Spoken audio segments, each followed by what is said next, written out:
Hello, everyone, and welcome. I'm Dr. David Rubin from the University of Chicago. Thank you for joining us for this special CME event. On behalf of CME Outfitters, I'd like to welcome and thank you for joining us for this educational activity, which is titled Ulcerative Colitis in the 21st Century, Incorporating Guidelines and Real-World Evidence in Practice to Enhance Patient-Centered Care.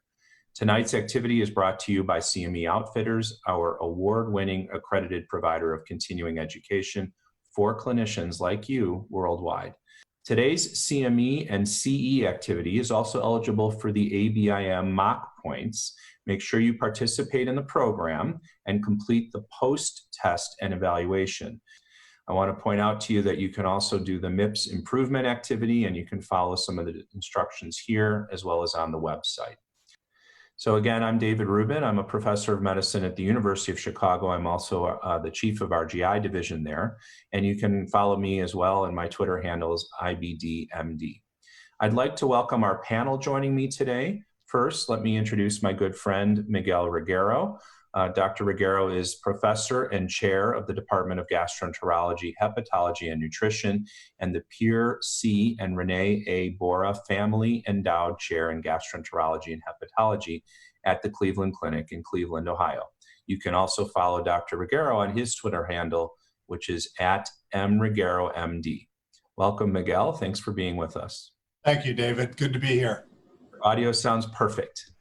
And next, let me introduce my other good friend, Sushila Dalal. Dr. Dalal is an assistant professor of medicine at the University of Chicago and works with me and one of my partners, and I'm really excited that she is with us. She's just an outstanding educator, as you're all going to hear in a minute. You can follow Dr. Dalal on Twitter at Sushila Dalal. She's got a great Twitter handle. Welcome, Sushila. Thanks for being with us. Thanks so much. Before we begin our main program, I wanted to talk a bit about COVID-19, the pandemic, and how it's affecting some of our patients. Obviously, that's one of the reasons why we're doing this virtually and why we're not all together in our hometown here in Chicago doing this live. So let's talk a little bit more about what's going on with COVID-19, and we're going to actually incorporate a CME type question as part of this. So first of all, remember that there are hundreds of different coronaviruses, and most of them circulate among animals, and some of them jump from animals to humans. There have been a couple epidemics previously described, like the original severe acute respiratory syndrome, or SARS, of 2002, and subsequently the Middle Eastern respiratory syndrome of 2012. These were both caused by coronaviruses as well. In December, as we've all heard many times now, a novel coronavirus, which has been subsequently named SARS-CoV-2, was discovered in China and subsequently has become the pandemic. It causes a disease that has been named COVID-19, which stands for coronavirus disease. 19 means 2019. As we understand it now, the incubation time is a median of 5 days with a range of between 2 and 11.5 days. And the clinical presentation is most commonly respiratory with infectious phase and then an inflammatory phase. The infectious phase is often characterized by fever and cough and congestion, but also obviously has characteristic chest abnormalities, bilateral pneumonia, and lab abnormalities, lymphopenia. There are also up to, depending on whose cohort you look at, 50% of patients who may have GI symptoms that include anorexia, diarrhea, vomiting, or abdominal pain. And also, depending on whose cohort you look at, these may precede or lag behind respiratory symptoms. One thing to keep in mind is just a pearl about this is that most people who develop the GI symptoms associated with this will also have the more systemic and respiratory symptoms as well. So as far as we know, it's not a common event at all to just have GI symptoms as the only manifestation of this particular virus. But we have learned that the virus has a point of entry through receptors that are expressed not only in the respiratory tract, but also in the GI tract. So we're going to look at a video which the CME Outfitter crew put together. And so you can remember, there's actually 29 different proteins that are involved in what we call coronavirus. The spike proteins on the surface is what people have targeted as potentially the way to develop vaccinations. And the N protein in the middle there is the nucleocapsid protein. And of course, you see the RNA, which is the main machinery of how this virus replicates. The AGA has developed a clinical practice update with a number of folks, myself included, and right now in the IBD space, we've been recommending that patients with IBD should continue their IBD therapies, and it's been emphasized the importance of staying in remission. This also includes continuing infusions at infusion centers that have safety protocols in place, including screening the patients as they arrive, space between chairs, etc. So far, as we understand it, having IBD itself, whether it's Crohn's or colitis, does not appear to increase the risk of contracting SARS-CoV-2 or the subsequent development of COVID-19. There's an international registry called COVID IBD, or actually Secure IBD, and it's at covidibd.org, which is publicly available if you want to see. There are now 877 cases of IBD patients who had confirmed COVID with their outcomes reported that are all available for you to see, and about a 3% mortality, or 30 patients who have been reported to die associated with COVID who also had IBD. So far, there's not been a spike of any specific therapies of interest except steroids, which are associated with worse outcomes in this infection, as they are with so many other things. In addition, there have been some instructions that have come out, admittedly with very limited data, but when patients develop COVID-19, especially when they're in that infectious phase, the first phase of the condition, to hold immune modulating therapies, including biologics, at least until the condition passes. There's great interest in whether our anti-cytokine therapies may actually be treatments for COVID-19 and reduce the systemic inflammatory phase of the disease. And there are actual trials going on in non-IBD populations to look at this, but that is not yet known well enough to say that our patients with IBD should stay on their therapies when they're first infected.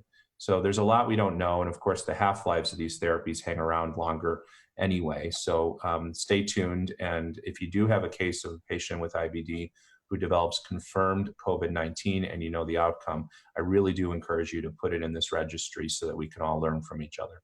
This is a case. Monica is a 42-year-old woman with a 3-year history of ulcerative colitis. She is on anti-TNF therapy, and she is currently presenting with 4 bowel movements per day and seeing blood in most of them. She also has a fever of 39 degrees and a dry cough. You suspect that she might have the SARS-CoV-2 infection and developed COVID-19, plus or minus active IBD. Her CRP is 6. She's tested for Clostridioides difficile, which is negative, but on the nasopharyngeal PCR test, it's positive for the virus SARS-CoV-2. Okay, there we go. So we're going to test our system here, guys. See if you can answer this question related to Monica. How would you approach her treatment? Okay, we'll come back to that and we'll see what everyone said and what we would do as a group.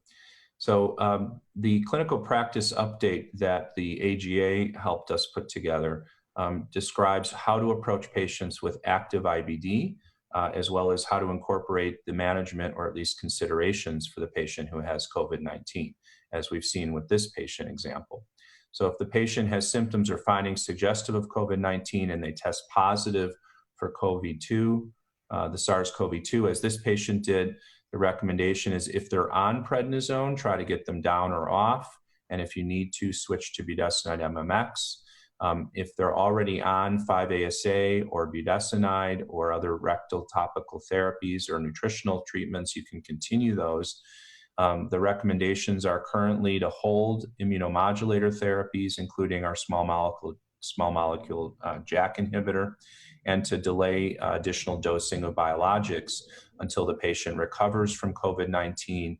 And at least in theory, and what we're interested in learning more about is when patients develop the IgG phase of antibodies, presuming that those may represent resolution of the infection and hopefully at least some degree of immunity.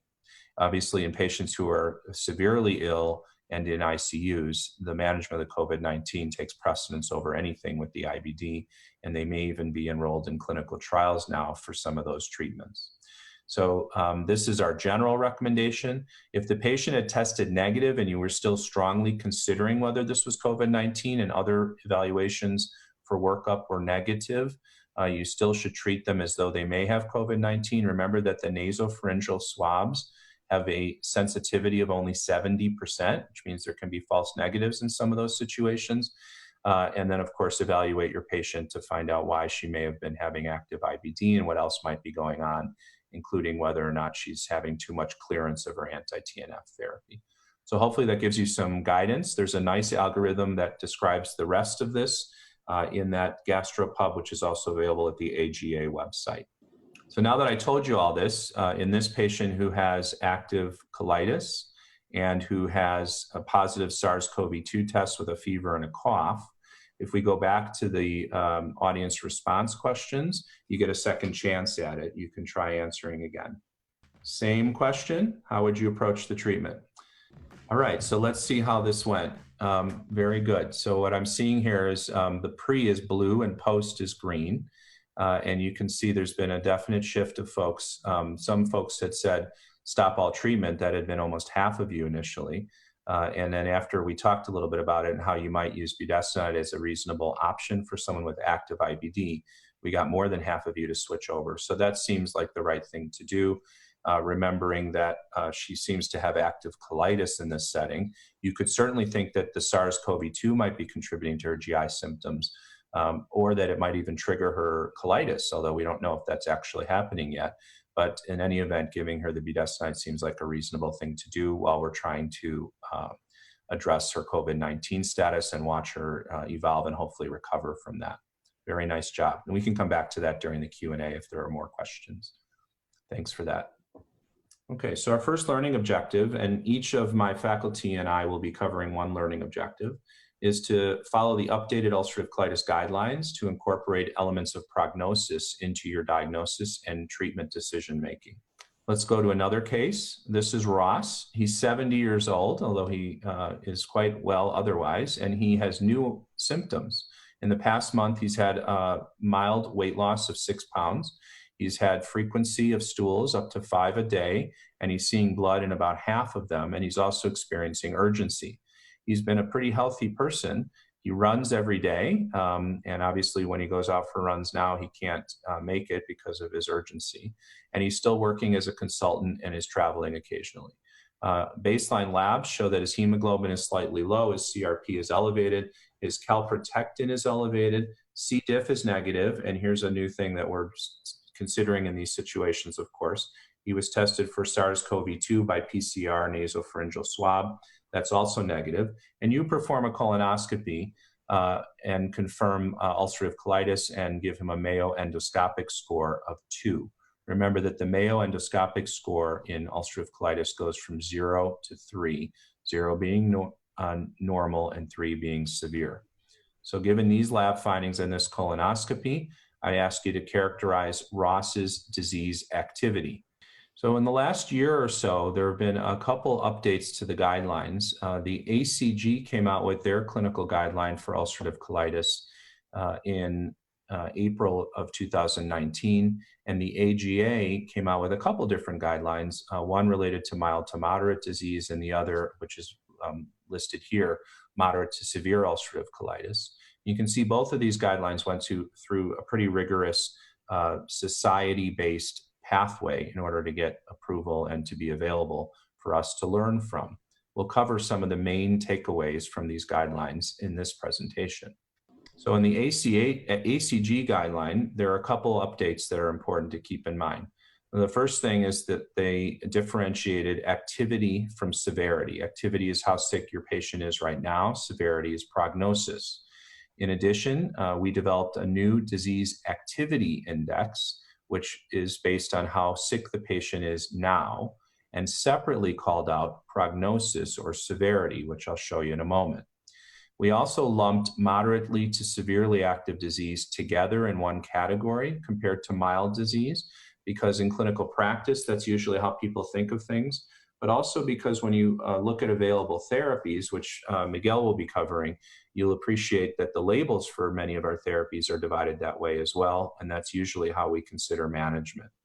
We included in the guidelines treatment of hospitalized patients, an update on colorectal cancer prevention and surveillance, And if you go to the main manuscript, you can just look at the executive summary, which are tables 2 and 3, which include 48 graded recommendations, which grades the level of evidence, and 54 key concept statements, which didn't amend themselves to recommendations and grading per se, but were otherwise important statements. And if you spend a few minutes reading through all of those, you'll be completely updated on what the ACG guidelines said. The AGA guidelines are similar in some ways, and they had some minor differences and also included ustekinumab because that was approved by the FDA after the ACG guidelines came out. The AGA guidelines for moderate to severe colitis talk a little bit more about treatment naive and biologic naive patients, and they talk about what to do after TNF therapies don't work any longer or if they don't work in the first place. And they also talked about using earlier biologics instead of stepping up, which the ACG guidelines admittedly did as well. And they also covered the hospitalized patient as the ACG did. So this is the ACG-UC Activity Index, and I just want to highlight a couple things that were new here. The first was for those who remember the previous Truelove and Witt's Modified Severity Index, which had been used for many years. Believe it or not, it didn't include remission, so that whole category is added to this activity index. It also did not include a measure of mucosal inflammation or ulcerations.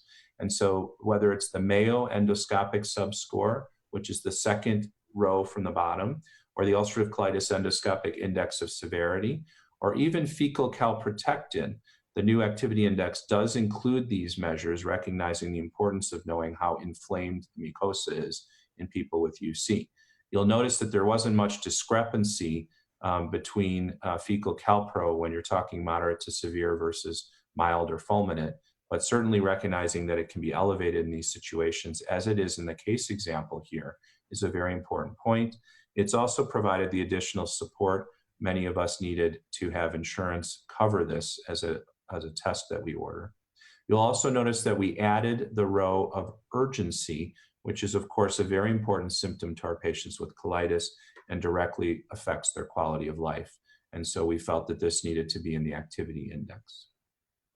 So moving to the goals of managing ulcerative colitis, we'll just summarize those carefully, but I'd like you to think a little bit more about Ross, and we'll give you a second chance to assess his disease activity.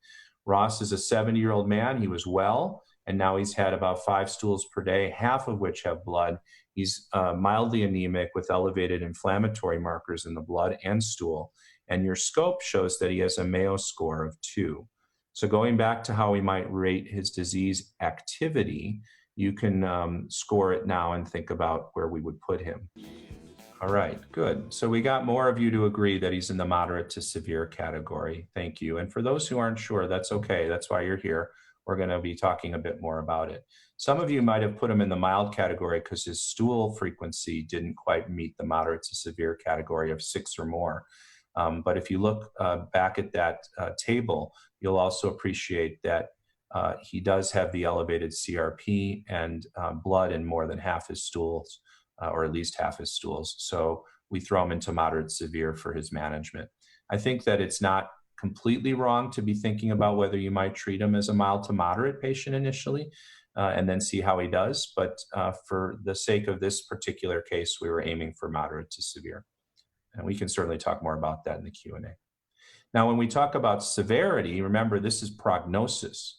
And this is for those who have poor prognosis, an age less than 40, more extensive disease, and admittedly, I didn't tell you the extent of the disease.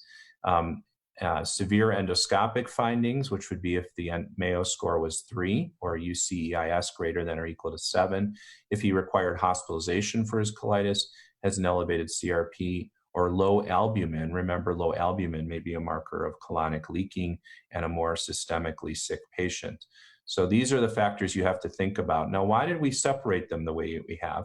One of the reasons is because you can have a patient who gets into remission after their disease activity is managed, but you might find out that their prognosis is such that you still need to be thinking carefully about stratifying them to more frequent monitoring or even a different treatment in maintenance phase so that you can keep on top of it in a patient who might have a poorer prognosis. So in our man, he was diagnosed at an older age. He's got those elevated inflammatory markers. I didn't tell you about his albumin and some of the other factors. So he's probably in the middle there in terms of what we'd worry about. Remember that elderly onset colitis and Crohn's does exist. And depending on whose analysis you look at, you can see that those patients tend to have a milder disease course in general, but there are always exceptions. So the updated goals of management for UC to tie this learning objective together is make sure that you're getting a careful diagnosis, which includes the extent of disease and confirms histological evidence of chronicity. Separate activity and severity. Think carefully about what you're going to do to induce a response and remission. And now that includes aiming to heal the bowel, which has been incorporated in the guidelines. That doesn't mean everyone can get there, but it means that it's recognized, it's important, and you should try.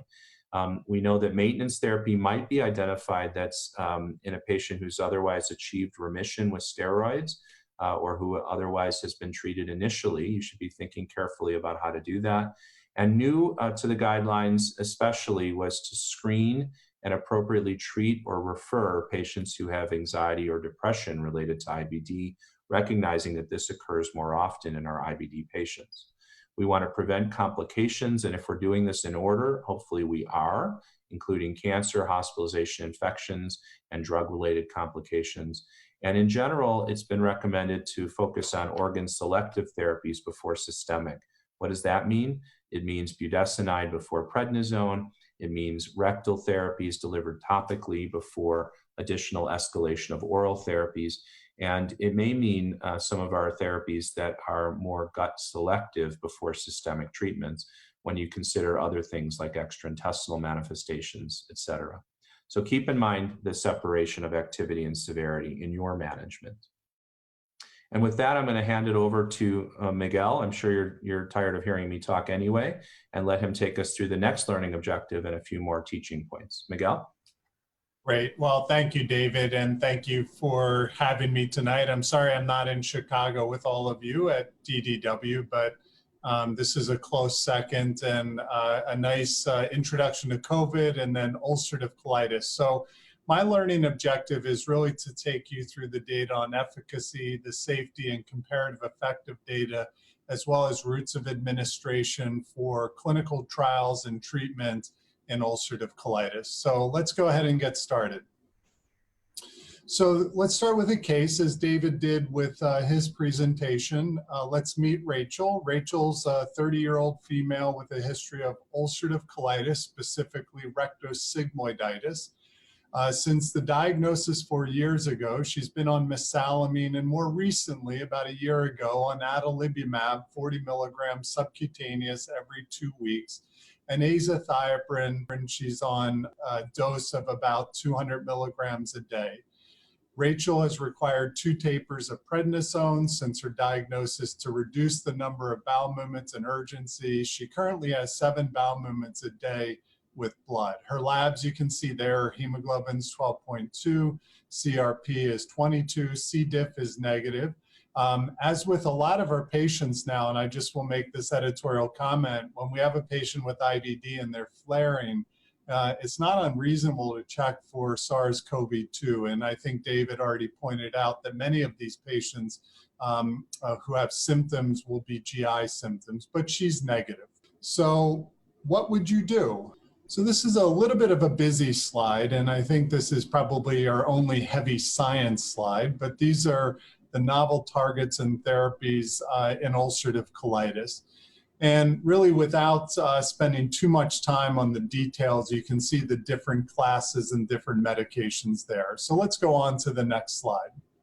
So what are the targeted therapies approved by the FDA for moderate to severe ulcerative colitis? Well, we have 3 anti-TNFs in the top left, and you can see the different names of the trials. And I think most of us are familiar with the adverse events which surround infections. And I think this is something that we look for, especially today in COVID-19. Then there's vedolizumab, alpha-4 beta-7 integrin antagonist, pretty safe. There's some nasopharyngitis, which is not infectious, linked to that. Tofacitinib, which is a JAK inhibitor that has been linked to serious infections, opportunistic infections, specifically herpes zoster, and we do need to check for TB and hepatitis B. And then finally, ustekinumab. This is the anti-L1223, which, like vedolizumab, has a good safety profile, and really nasopharyngitis is the main adverse event. Well, what about induction of remission in moderate to severe ulcerative colitis? And I think this is a nice summary slide to give you some of the inductive agents. So ulcerative colitis failing to respond to 5 aminosalicylates, commonly oral systemic corticosteroids, especially if this is the first time that you're using steroids. Moderate ulcerative colitis, oral budesonide is an MMX. Moderate to severe ulcerative colitis of any extent, oral systemic corticosteroids again. And then the anti-TNFs. Infliximab specifically, and in my practice, I do use infliximab almost exclusively as combination therapy. And maybe in the discussion at the end, we can talk about when we would use monotherapy. Then vedolizumab or ustekinumab or tofacitinib. And if failed an anti-TNF, then we look at things like vedolizumab or tofacitinib or ustekinumab. And then finally, the induction of remission moderate to severe ulcerative colitis guidelines recommend against the use of monotherapy thiopurines or methotrexate. So we use those primarily in combination with anti-TNF, but not as monotherapy. What about the guidelines recommendations for maintenance of remission for moderate to severe ulcerative colitis? Again, I think by now we all know recommending against systemic steroids is a long-term maintenance of remission medication. We do use thiopurines. That is reasonable for maintenance of remission, but I would dare say most of us are not using thiopurines alone for maintenance. We are recommending against the use of methotrexate. How about anti-TNFs? Well, certainly anti-TNFs are very reasonable. Adalimumab, golimumab, or infliximab for maintenance of remission, including vedolizumab, tofacitinib, and ustekinumab. Anti-DNF therapy overall, I won't spend too much time on these slides. I think you've seen this before. These agents do work on mucosal healing, both for induction and for maintenance across infliximab, golimumab, and adalimumab. Vedolizumab maintenance in ulcerative colitis through 52 weeks. And again, this is placebo in gray. Kind of the hash green is vedolizumab every 8 weeks, which is our standard starting maintenance dose. And then the solid green is every 4 weeks. And across the bottom, you see clinical remission, durable clinical response, and mucosal healing with both the every 8 week and the every 4 week vedolizumab statistically superior to placebo. Tofacitinib, similarly, placebo compared to 5 milligrams and then 10 milligrams twice a day, which is our current approved dose for ulcerative colitis. And you can see based on the studies, the clinical remission and mucosal healing, a statistical benefit, especially for the 10 milligram twice a day dose. And then maintenance with ustekinumab, again, clinical remission, clinical response, and clinical endoscopic healing. The 90 milligrams every 12 weeks, which is the hash bars, is something that's used mainly the 12-week dosing in psoriasis, but the solid brown bars, the 90 milligrams every 8 weeks, is what we traditionally use for ulcerative colitis maintenance of remission.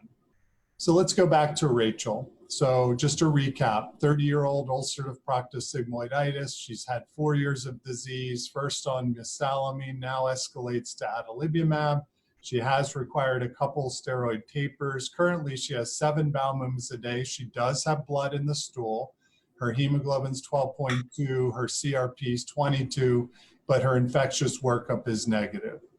So again, what would you do at this point? Which treatment approach would you recommend to Rachel now? All right, so again, blue is the pre-test and green is the post-test. So this is a patient where the majority of you switched your answer, and after the information, you would switch to another biologic. Now, maybe if we have time at the end, we can talk about whether David, you would switch to vedolizumab and ustekinumab, and Sushila, again, the same question. There's been a drop off on I don't know, so that's good. But I think this is interesting, and most of you would switch to another biologic, which I think would be quite reasonable. So let's ask a question a different way. What if Rachel was biologic naive? So what if this was the first time she was coming to a biologic therapy for her left-sided ulcerative colitis, failing 5-ASA? So in biologic naive, what's your go-to first-line biologic? All right, so in TNF naive patients, similar to the question that we just asked, in TNF naive patients, there's a better response to tofacitinib or vedolizumab versus those that have failed an anti-TNF. So if your first line is tofa or vedo, that seem to perform better, and you can see the red boxes on both the clinical remission with tofacitinib on the left side and clinical remission with vedolizumab on the right side. You can see again in patients who are bio-naive, there's a better remission rate, and this is something we've seen across trials. So back to the question, what if Rachel was biologic naive? What would you choose first? So again, the post-test is the green, so we've had a large switch here. This is kind of interesting. So in biologic naive, I think prior to the test, most of you were pulling for an anti-TNF. After the information, most of you actually switched your answer to vedolizumab. There was an uptick also in the JAK inhibitor tofacitinib. So very interesting, and maybe if we have time at the end, we can discuss this as well. So I think you've seen these data before. These are the infliximab plus azathioprine versus monotherapy. And again, pretty much this is showing that combination treatment with infliximab is superior to placebo and then is numerically higher in benefit in mucosal healing, but is statistically better in terms of clinical remission. So the same combination approach we see in Crohn's, we're seeing the benefit in UC with infliximab. Vedolizumab versus adalimumab, this is the VARSITY study. I think you've seen this before, but just to ground you in this study, this was a double-blind, double-dummy, multi-center, active controlled trial in moderate to severely ulcerative colitis patients. The red bars are adalimumab, the green bars are vedolizumab, and the primary endpoint was clinical remission at 52 weeks. So you can see for the overall primary endpoint, there was a statistical benefit of vedolizumab compared to adalimumab. And you can see if there was no prior anti-TNF, you see a separation of the bars. If there had been a prior anti-TNF, numerically higher for vedolizumab, but the bars are closer. So interesting study, first comparative effective head-to-head. Well, this is something that a couple of years ago, Ben Click and I put together a safety pyramid. And I should say that when we're deciding on treatment, we quite often discuss efficacy, but also for our patients and certainly for us as physicians and healthcare providers, we also look at safety. I should say that this is not a prospective study. This is more of a visual systemic review that we performed, looking at the safety across multiple trials, post-marketing data as well. And so we put this safety pyramid, if you will, where the top of the pyramid is what we consider the safest, and the safety of vedolizumab and ustekinumab we would put at the top. Anti-TNF monotherapy, then thiopurines or tofacitinib, and then combination anti-TNFs and thiopurines. But it's very important to see at the very, very bottom are steroids. And I think that that's something that's important for us to recognize. And then the box on the right side, inadequate treatment is an adverse event into itself. So even though we put anti-TNF with a thiopurine at the bottom of the safety pyramid, if we think that that is the best treatment for the patient to induce remission, we should use it. However, in the totality of data, ustekinumab and vedolizumab monotherapy appear to be the safest. So when we individualize treatment, I think there are several factors we need to take into account. Age over 65, we probably use something like ustekinumab or vedolizumab monotherapy. For inpatients, though, infliximab is probably the agent we use the most. Cyclosporin is also something we can use in certain center, like David in Chicago will still use cyclosporin. And then induction, but now followed by azathioprine or vedolizumab, has been interesting data with cyclosporin. If they've had a significant cancer risk or lymphoma, while we can use anti-TNFs and thiopurines, we're more likely to use ustekinumab or vedolizumab. In pregnancy, really the monoclonal antibodies are all, in my estimation, safe in pregnancy, and we have pretty good data on that. Steroid responsive mild to moderate disease, we list thiopurines here. That's rare for us to use as monotherapy today. And it's important to look at extraintestinal manifestations, especially if there's severe arthritis, tofacitinib, ustekinumab, and anti-TNFs. And then finally, for those that have failed anti-TNF therapy, tofacitinib, ustekinumab, and vedolizumab would be quite reasonable in ulcerative colitis. Well, thank you, and I'll turn it back over to you, David. Miguel, thank you very much. That was a terrific overview. I just want to remind the audience that you can put your questions in, and there are some wonderful ones that have come in, and I promise you we're going to address them all. There's some people who want to know a bit more about the data supporting COVID management related to therapies, and I agree with their questions very much. And then Miguel, there are a few people who are asking us about therapeutic drug monitoring prior to drug dosing or changing therapies, as well as choices of treatments for older patients, and I will get to all of those. So I just wanted to tee you up so you can be thinking about them. So now as we move to Learning Objective 3, it's really my pleasure to welcome Sushila Dalal, who's one of my partners. And Sushila is just outstanding with her patient population and also one of our physician scientists at the University of Chicago. But today she told me she spent all day doing virtual visits. She had 17 IBD patients that she did videos with.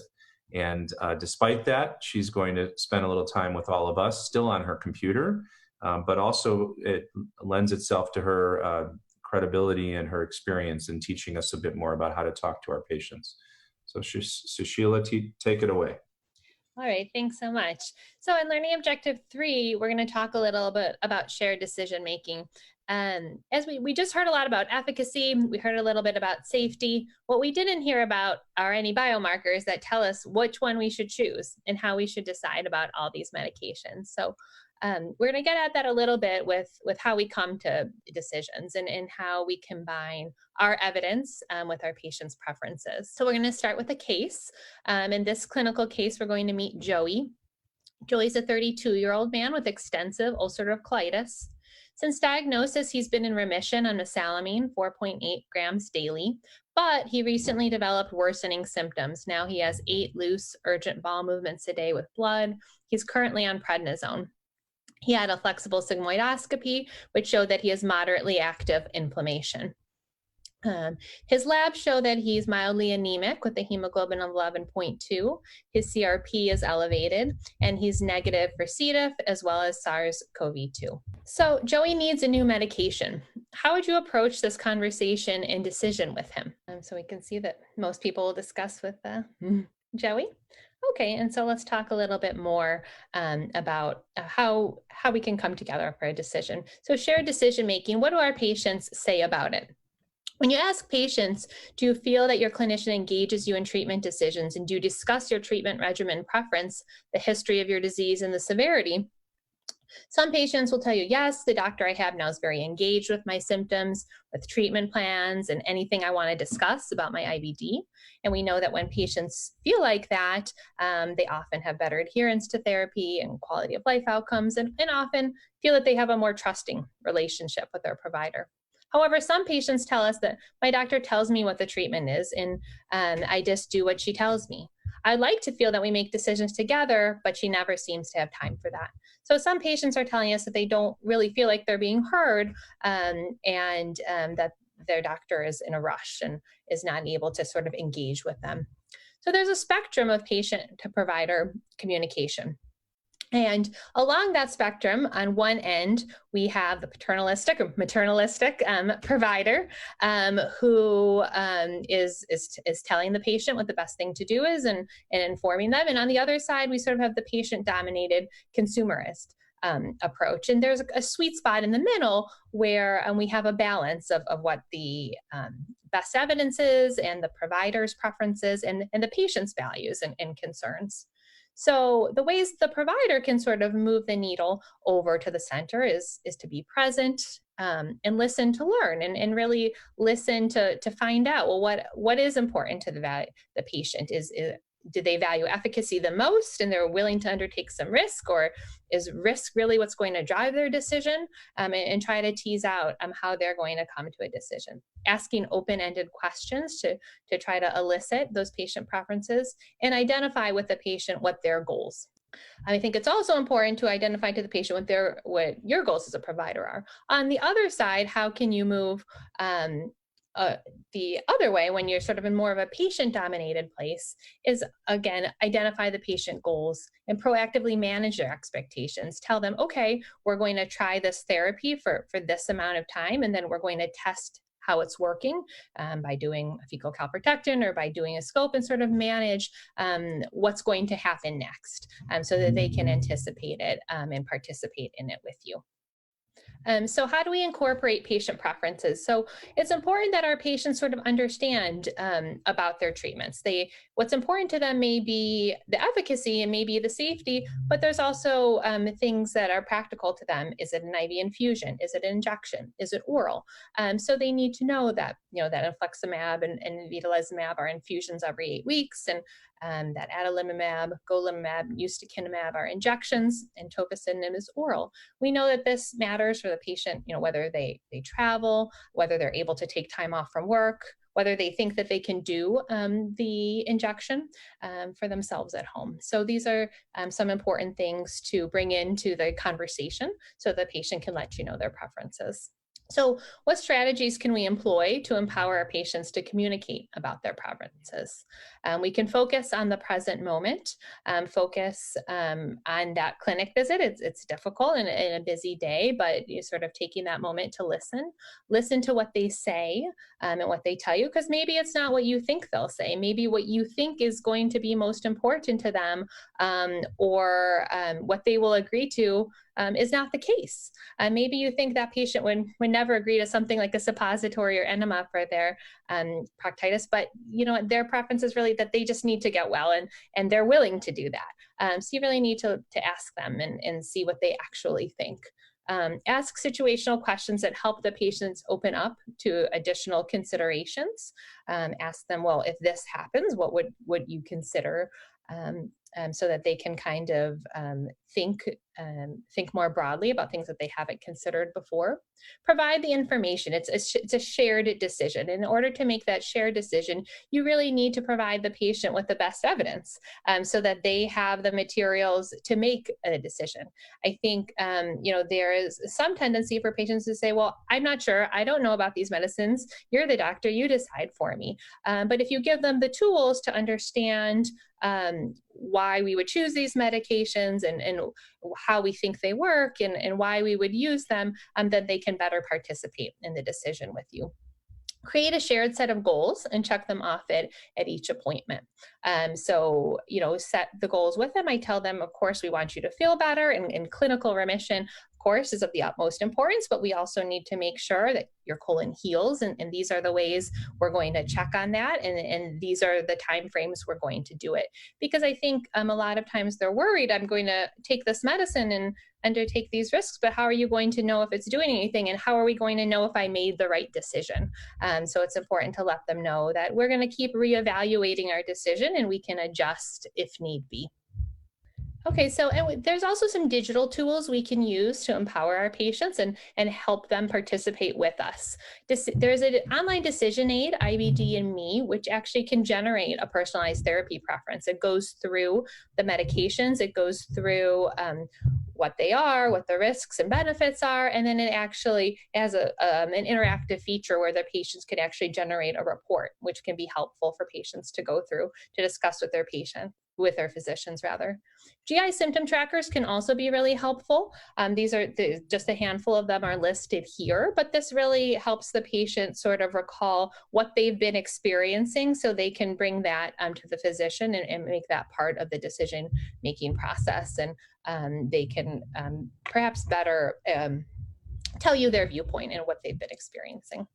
So here's some examples of effective and ineffective communication. Some ideas of effective communication. Let's discuss the risks and benefits of the options to find out what's best for you.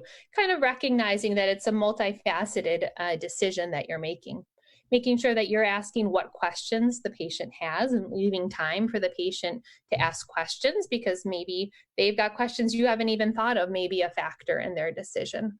Validating their question, letting them know it's a good question, and many people are in the same boat with that. And also giving them time. It's pretty hard to be put on the spot during a 40-minute appointment to decide, okay, what therapy are you going to choose? So often telling them, feel free to call me back or send a message if you have more questions as you think this over. A lot of times they'll want to discuss it with a partner or family member or friend and think of more questions later. Ineffective communication, it feels rushed. It feels as if the patient didn't really have a chance to process things and ask the questions, and as if the provider wasn't paying attention to them. The patient doesn't feel as if his or her concerns were answered. And also on the patient's end, if the patient doesn't report his or her symptoms or mention the questions they have, then the physician really isn't able to take into account their values and opinions as well either. With that kind of wraps up this area. We'll go back to you, David. Thank you so much, Sushila. Now, I recognize that some of that for busy clinicians makes sense, but there are some details that came out in some thoughtful questions that people have posted, so we'll get to those. And I want to thank you for going over all that with us. So let me just summarize what we call the SMART goals, and then we're going to dive into this wonderful bevy of questions, and we'll be taking more of those for the next 20 minutes or so. So first of all, choose appropriate therapies during the COVID-19 pandemic, recognizing that this is a fast-moving area and there'll be many updates, I suspect. Differentiate activity from severity in colitis. Activity, how sick your patient is now. Severity, their prognosis. When you're assessing them, when you're choosing therapies, and when you assess them in future monitoring strategies. Choose therapy based on activity, severity, extent of inflammation, and those prognostic factors. Include oral, topical rectal therapies, systemic therapies, and obviously surgery, which we didn't get into yet, but we will during some of our questions now. And think carefully about what we know regarding sequencing and comparative effectiveness, although admittedly, there's a lot more we could learn. And then lastly, make sure you're prompting patients with open-ended questions so that you can encourage a shared decision-making approach. And we'll talk about some strategies to do that effectively, but also to take into consideration the real-world phenomenon that payers drive some of this. So Miguel and Sushila, I'm happy to tell you that there are over 700 people logged into this program right now, many more than would have been there for the free breakfast at DDW. So. And we're going to go back to a few things. I'll start with the questions we have about COVID-19. I think they're very thoughtful questions and they're practical ones. The first one is that someone wanted to be reassured that we think patients with IBD are not specifically at increased risk for getting SARS-CoV-2. So Miguel, let me ask you how confident you are in that, and maybe you can reflect on the IO-IBD consensus that you participated in as well. Yeah, so I think, one of the, I realized Sushila did virtual visits or telemedicine all day and probably didn't get through a visit without COVID-19 coming up with a question. And I think it is reassuring. So what we've seen from the SECURE registry, from our discussions and analysis through the IO-IBD, is that the percentages of patients presenting with COVID who have IBD are fairly low, and certainly much lower. I was even looking at some data earlier today, much lower than hypertension, diabetes, obesity, pulmonary diseases. So I think it's early days, and to say that this has really been something we've been analyzing in 2020, and to say we know everything isn't true. But at the same time, I am reassured by the early data. I think if there was an uptick, we should have seen it by now. Also nice to see that it's not overrepresented in our patients who are on immunotherapies of any type, which is also reassuring. Yeah, I would add to this, there's a distinction between saying that someone with Crohn's or UC in and of themselves are at increased risk versus incorporating the possibility that our patients on immunotherapies might be at increased risk. It's an important distinction, but it's something we should keep in mind. In addition, there are data from the original SARS epidemic in 2002 through 2003 that suggested that those who were on immune therapies, not just with IBD, but other conditions, did not have an increased risk. There's the case series from NYU of immune-mediated diseases that's in press right now in the New England Journal of Medicine, where they did not see anything specific other than age and some of the other comorbidities we've already seen, and possibly steroids as well. So you're right in asking this question, but in the meantime, we don't think that our patients in and of themselves having IBD puts them at increased risk for this particular infection. On the other hand, we certainly know that our patients on these therapies may have some risks. So Miguel or Sushila, the next question from one of our participants tonight is, what data do we actually have that TNF inhibitors may put people at increased risk, such that we would even suggest we should hold them? And then another person, or maybe the same one, said, given the half-lives of these drugs, what are we actually doing by telling them not to take them for a couple of weeks? Who wants to tackle that? Sushila, do you want to answer? I'm happy to. You can go ahead. Sure. So I think, these are excellent questions. To start with the anti-TNF question first, and then I would probably broaden it to medicines. We have not, based on the data such to date, have seen increased rates of infection with COVID-19 in patients on anti-TNFs, or for that matter, any of the biologics. What we have seen or are concerned about is that higher levels or higher doses of steroids may actually be associated with worse outcomes in COVID-19. So if I were to separate it into, do the medicines predispose to COVID-19? We haven't seen that for our medicines. When the patient is infected with COVID-19, we try to avoid or limit the medicines that may be associated with our worse outcomes in viruses. So over 20 milligrams of prednisone or equivalent, the tofacitinib, the thiopurines. As far as holding the medicines, you're right, or whoever was asking the question's correct. There is a washout period with thiopurines and others. Nonetheless, I think it behooves us in the sick patient in the ICU, for those that have seen those patients, we're going to practically stop their immunotherapy. If it's an IV or a subcutaneous dose, and they're due for that, missing that or delaying that dose for a couple weeks is fine. So I think it really comes down to the daily therapies of thiopurines, tofacitinib, steroids, where we really would want to withhold those. Understand there's a washout of thiopurine, short half-life with tofacitinib, but we'd still want to hold those medicines. Yeah. I would encourage folks to go to the covidibd.org website and look at some of the data. Admittedly, they haven't done a multivariate regression to control for different variables, but you'll see that there hasn't been a clear spike. And maybe the numbers of patients, thankfully, who've been in the ICU or who have died are so small that we can't see that at this time.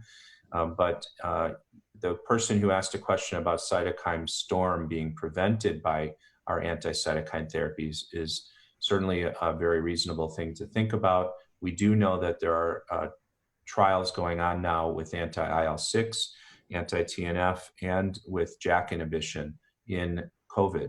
So there may be benefits here, but in the absence of that, it seems practical that at least in the infectious phase, not dosing someone with the drug is practical. And this is just pragmatic until we know more. Certainly understand that. Okay, another question. Sushila, should we be checking for SARS-CoV-2 in everyone who presents with a relapse of their IBD? I think that at this point in the pandemic, it's reasonable to do so, um, given that the symptoms of a relapse would often overlap with possible symptoms of COVID-19. So certainly, if they had otherwise been well, and you don't have otherwise identified reason, we certainly also know some patients who have just stopped all their therapies or didn't go to their infusions, where it might be more obvious. But I think that's practical. Miguel, is the Cleveland Clinic offering serologic antibody testing? So it is that, yeah, the whole testing is a loaded question that we debate, and probably an hour doesn't go by in our days where we talk about this. So to be clear on the testing, there's the nasal swab, or what will be saliva RNA testing, which is to show is there active infection. Then to David's point, the serologic testing, IgM, IgGs. And then the debate or the dilemma is that there are some questions about the sensitivity and specificity of the serologic testing. To answer your question right now, while it's offered at Cleveland Clinic, we're not routinely doing this today. Everything changes each week. There's an interest from the healthcare standpoint and provider standpoint of having a good serologic test to let us know if we're somehow protected. The other part of this, as you might get to, is even if you have serologic IgG, we think that's protective, but we don't know, and there's some question about different strains, whether you could get a reinfection. So a lot of unanswered questions. We're not routinely testing serologic testing today. The primate animal research suggests that IgG is protective, and we obviously want to know that in humans, but that seems reassuring. The other thing to keep in mind is there's actually no serologic test that's FDA approved. There are several that are being reviewed. So there's many out there, but they're not all the same, unfortunately, so apologies. I'll just ask two more questions about that, then we're going to move on to the other thoughtful questions that the participants have sent us. One is specifically about PPE for colonoscopy. So in a patient who you do not suspect has COVID-19, are you using the same PPE at the Cleveland Clinic? Or Sushila, you can talk about the University of Chicago. And are you pre-testing everyone, whether you suspect it or not, before they have scopes? So probably these alone have occupied 30 hours of our day the last 3 days. So PPE, to start with that, our guidance at Cleveland Clinic is in the absence of testing in an asymptomatic patient, we are using N95s, which is the key component of the PPE, in all of our upper endoscopies and our colonoscopies. That is what we're doing today, and that's still the guidance. We do use single-use all-day N95s, and I think most sites are doing that, and we can get into the details if you would like. As far as testing before endoscopy, the answer is no if the endoscopies are being done in a endoscopy-contained unit, so an ambulatory endoscopy center, or an only endoscopy center in the hospital, we are not testing.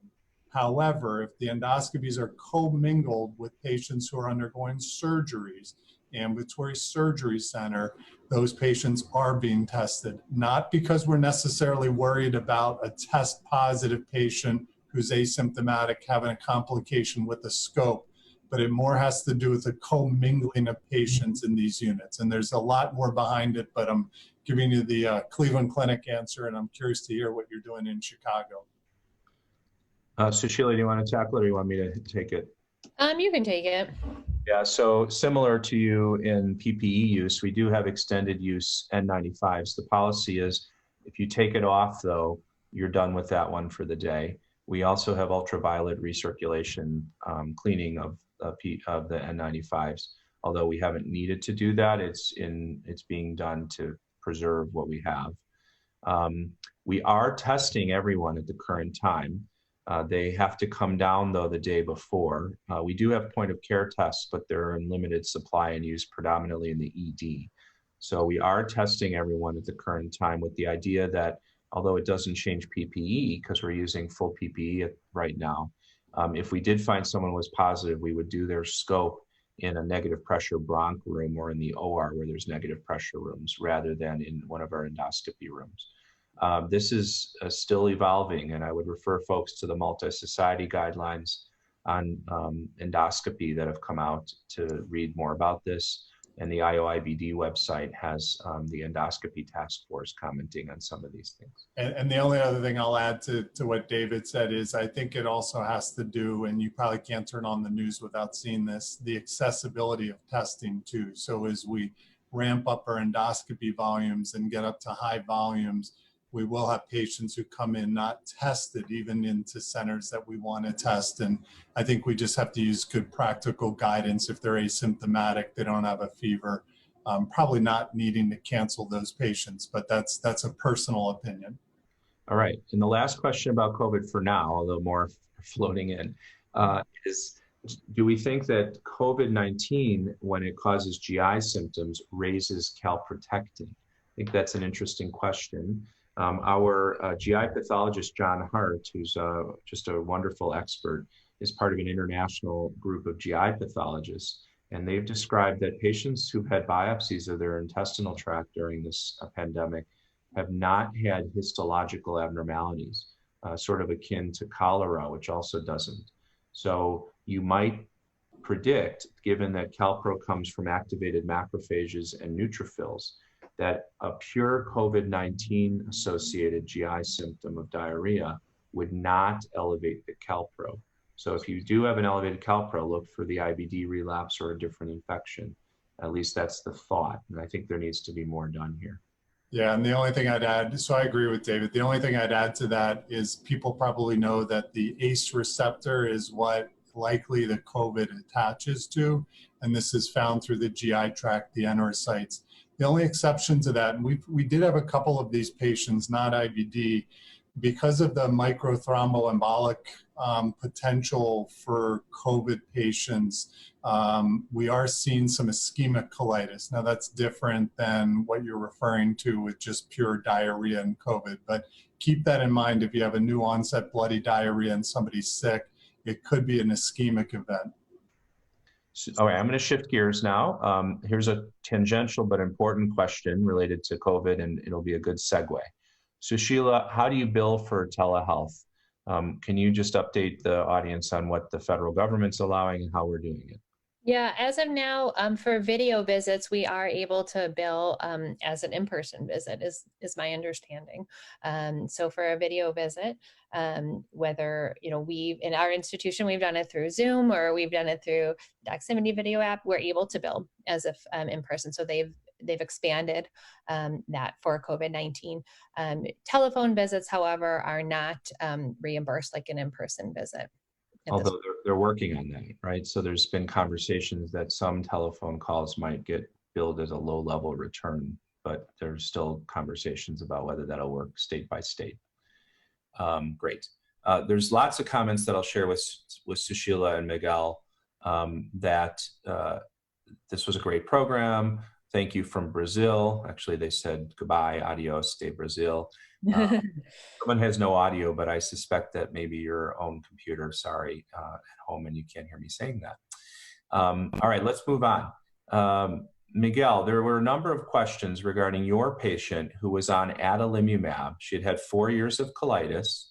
Oh, and we have someone from New Zealand who just said thank you. That's very nice. But Miguel, what about checking an adalimumab level or looking for anti-drug antibodies before making a decision about staying in class or moving to a different mechanism? Can you comment on that? Yeah, I think that's a very reasonable question. I mean, she was on combination with azathioprine, and you could also ask the question, does she really need combination if she's done well for so long? But I think if this is a patient that you had not been proactively testing to begin with and had been on adalimumab and doing well, and you could not find another reason that she's flaring, I think it would be very reasonable to check a level. And usually with adalimumab, depending on the lab, I try to target at least 10. So if her level was low, you could either re-induce with a full 160/80, or you could go to 40 milligrams every week. That would have been a very reasonable answer. And I think whoever's asking that, that's probably what I would have done in practice. And then depending on what we found, high antibodies, secondary loss of response had done well for 4 years. You could certainly argue to stay within class and switch to infliximab or golimumab. If it is a patient who's had levels of adalimumab over 10 or what we would consider adequate levels, no antibodies, a little bit strange that she's lost response after 4 years, and then I'd really want to look for something else. But if that were truly a failure of drug, I would switch out of class to either vedolizumab, ustekinumab, or tofacitinib. Yeah, I think staying with the mechanism that was working when you know that it was an anti-drug antibody issue is always better with anti-TNFs than necessarily making that swap. Hello from Riyadh, Saudi Arabia. Hello from Paoli, Pennsylvania. Thank you guys for joining us. I don't Paoli. Yeah, are they next door to you? Where are you? That's in the eastern side of Pennsylvania, but it's interesting it went from Riyadh to Paoli. I got it. Okay, so Sushila, there's lots of questions here about the practical reality. You have this long, engaged conversation with the patient about safety and convenience and tolerability and effectiveness and plan B, and then the patient and your team find out that the payer wants them to only be on sulfasalazine, which literally is one of the points that someone made here. It may not be that extreme, but certainly how do you handle that? And what has been your experience with, for example, getting Vedo as a first line drug before having to go through anti-TNF in your practice? Yeah, I think, it's a very good question, and unfortunately a reality of our practices. I think that I do bring it up with patients in our conversation when we're discussing the therapies. I say, we've decided upon this, we're going to request it, and I will advocate for you for that. However, this may happen. It may be rejected in favor of another medication.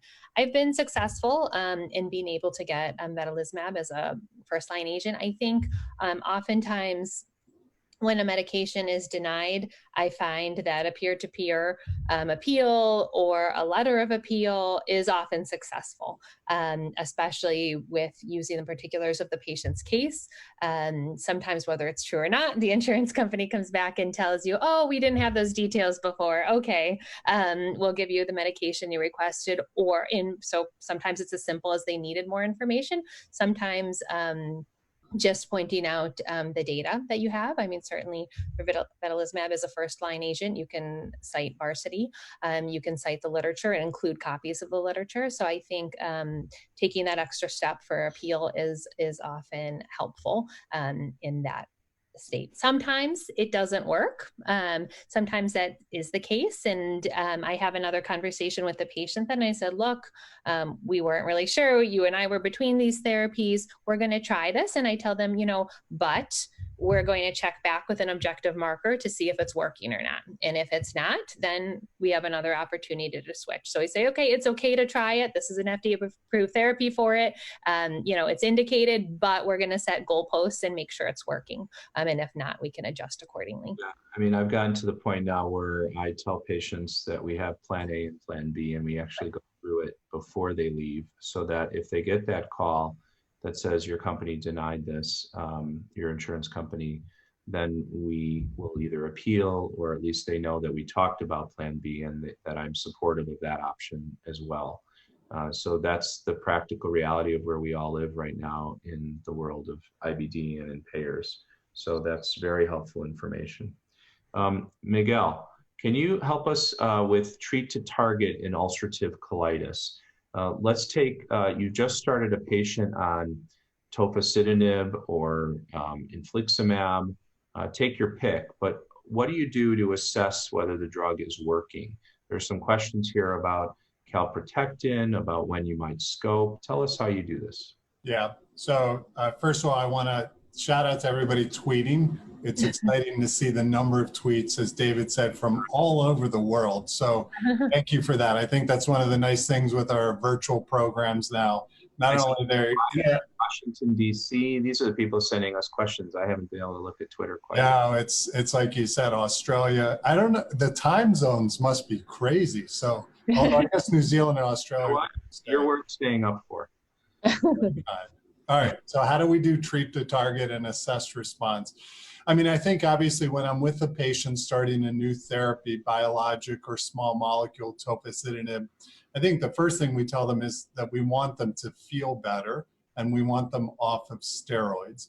And I would like to see some improvement in symptoms, especially if you use what we call PRO2, patient-reported outcome, and improvement in blood and diarrhea by a month. Not perfect, but they're improving and we're able to begin to taper their steroids.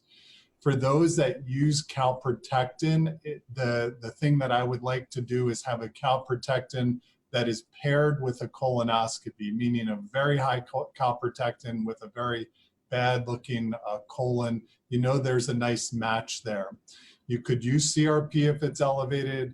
I don't use ESR as much anymore, but I think those are the objective measures. So what I do is I tell them at 2 weeks, I want to have a phone call or now virtual visit. We want to check in and see how you do. Obviously, if they're getting worse, we want to know before then.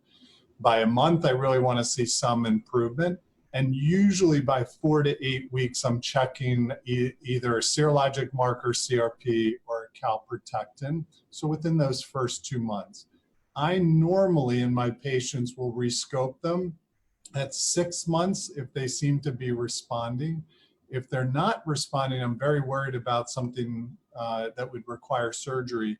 I'll sometimes do a flex sig at 3 months. But my rule of thumb is clinical symptoms within the first month, a week, 2 week check-in, objective marker measure within the first 1 to 2 months, fecal calpro, CRP, and then at least an endoscopic reevaluation, can be a flexible sigmoidoscopy at 6 months, sooner if they're not having the response I want, or if I'm worried about a co-infection like CMV. My approach is very similar to yours, Miguel. I've gotten in the habit now with both Crohn's and UC of arranging for the patient to have a 6-week something, usually Calpro or CRP, but something to assess where we are. I tell them that they shouldn't get worse when we start a new therapy, but they may not be perfect immediately. And that gives them a target so that we know when we're going to reassess them and we plan for a follow-up visit depending on their risks otherwise. A couple more questions came in regarding how to get credit, et cetera. The CME Outfitters crew will be emailing everyone. If you gave an email address when you registered, then you will get an email that gives you the evaluation opportunity and how you can get your CME and CE credit. So I want to make sure that everyone knows that. We've got a few more minutes and then I do have to wrap. Sushila, there's a pharmacist from Hawaii who says how important it is to document properly so that prior authorizations are easier. What does that mean? Absolutely. I think that's a really great point. It is really important to make sure that you've included the clinical symptoms, you've put in the medical history. Sometimes, adding in that diagnosis of psoriasis or arthritis can be helpful as well. And also your assessment of the disease severity in your assessment is really important. I like to say outright that I am planning to start X drug for moderate to severely active, ulcerative colitis that's failed to respond to other medicines. I put it right in my assessment, and then I say they've tried this and that. I sort of list everything that they've been on right in my assessment and plan to kind of head off any questions or that, well, have they tried and failed this? What's their disease severity? I try to put all of that information in my assessment and plan. And actually, one thing, David, I want to add to what Sushila said, and I think the pharmacy documentation is important also when we escalate therapies, because there were a couple tweets about people who are on every 8-week vedolizumab or every 8-week therapy or every 2-week injections. And with vedolizumab going from 8 weeks to 4 weeks. And even though that's not technically in the label, we are getting enough approval for dose escalation. So I completely agree with what Sushila said. So Sheila, I didn't mention this, but she also leads one of our transition clinics for teenagers as they move to adult practices. And there are some questions tonight on the appropriate treatment for teens. And at the opposite end of the spectrum, we have questions about, would you choose different therapies if the patient is elderly or older, like the patient example I shared. So I'll let each of you comment briefly on those, and then we're going to wrap. Yeah, I think that that can be a challenge for teenage patients because there is a difference in what medications are FDA approved for the pediatric population under 18 and those over 18. However, there is data for use of some of the medications, such as vedolizumab or ustekinumab, that are not approved. So if other therapies have not been successful, there is data to refer to in trying to gain approval for those medications. Very good. Mel, do you want to add about older patients? Yeah, I was going to say that. So the other end of the spectrum, same thing. I think the only difference with the older patients is that I'm more likely to use monotherapy. Vedolizumab probably would be my first choice in somebody with ulcerative colitis. Ustekinumab would probably be a second choice. But to be fair, if it's somebody very, very sick, elderly, first of all, we really have to talk about surgery, but I would not hesitate using an anti-TNF, but monotherapy veto would be my first choice. And from a payer standpoint, fortunately, we've been pretty successful, not just with the anti-TNFs, but veto and to some degree the other agents as well. I agree completely. I would say that sometimes you do need to use these other treatments as well. You just have to be monitoring carefully and vaccinate and all the other things that we recommend. So that sounds like a great topic for the next one of these that we're going to. I want to thank all the people from clearly all over the world who've joined us tonight to learn, or maybe it's morning where you are, learn about colitis management, to talk a little bit about some of the challenges we're facing in the era of COVID-19. I want to especially thank my two faculty colleagues and friends, Miguel Reguero and Sushila Dalal. And of course, thanks CME Outfitters for setting this all up, and the flawless technology. I have 4 different windows open on my computer to manage all this, and it seemed to go perfectly. Go to the CMEOutfitters.com website if you want to get other resources, including some of those patient assistance website tools. And I also want to make sure that you know that you should stay tuned, follow them on Twitter, follow us, and good luck. And please, everyone, stay safe as we get through this unprecedented time in all of our lives. Good night. Thank you, David. Good night. Thank you. Good night.